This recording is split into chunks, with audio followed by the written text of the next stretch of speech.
Patay ang isang lalaki sa pamaril sa isang covered court sa Navotas. Sa mga pulis, hirap daw sa investigasyon dahil walang gusto magsalita sa mga saksi. Pero ang kapatid ng biktima mayroon ng hinala kung sino ang salari.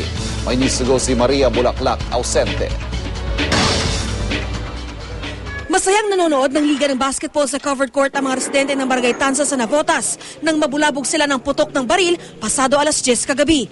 Kasabay nito, bumulagtang isa sa mga nanonood ni si Ariel Osiliada, 22 anyos. Tinamaan siya ng bala sa ilalim ng tenga. Hinala ng kapatid ng biktima, may kinalaman sa pagpatay ang isang lalaking nakasalubong niya noong papunta siya sa covered court. Mabiyaya ko ng motor, nakita ko may pumutok. May pumuntang lalaki nakasalubong kong pa ganun eh. Nakita ko yung katawan pero yung mukha hindi. Pero yung takbo niya sa yung lakad niya, nakita ko paano siyang yung hawak yung baril.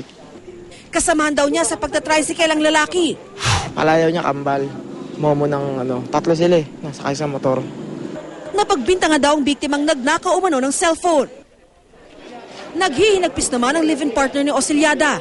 Sino raw ngayon ang bubuhay sa kanilang mga anak? Noon pa, sinabi niya sa akin may umahunting sa kanya. Hindi ko alam kung sino eh. Sobrang sakit kasi maliliit pa yung mga anak ko eh. Hirap naman ang mga investigador na matukoy ang gunman dahil karamihan sa mga residente ayaw magsalita tungkol sa nasaksihan. Blanco pa rin ang pulisya sa kung anong tunay na motibo sa pagpatay. Makonsensya naman kayo. Nakita niyo kung gaano pa kaliliit yung mga anak ko. Maria Bulaklak, ausente, GMA News.